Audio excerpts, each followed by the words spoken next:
অবাক করা ব্যাপার হলো সূরা শামসের শুরুতে আল্লাহ তাআলা ধারাবাহিকভাবে টানা নির্বিচ্ছিন্নভাবে 11 বার শপথ করেছে। কি এমন গুরুত্বপূর্ণ কথা যেটা বান্দাকে বলার জন্য আল্লাহ তাআলা 11 বার শপথ করেছেন? এর ধারে কাছের সংখ্যার শপথ গোটা কোরআনের কোথাও নেই। প্রিয় ভাইরা আমার, সেটা হলো আত্মশুদ্ধি, আত্মনিয়ন্ত্রণ, আত্মসংযম।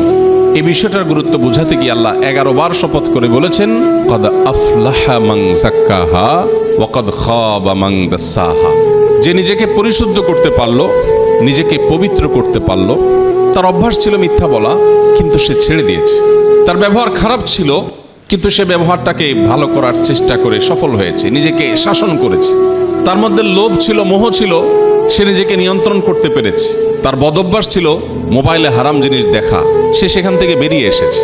তার বদভ্যাস ছিল হারাম জিনিস শোনা, সে সেখান থেকে সরে এসেছে, ট্র্যাক চেঞ্জ করেছে, জাহান্নামমুখী পথ থেকে জান্নাতমুখী পথে এসেছে। কদ আফলাহা মান যাক্কাহা।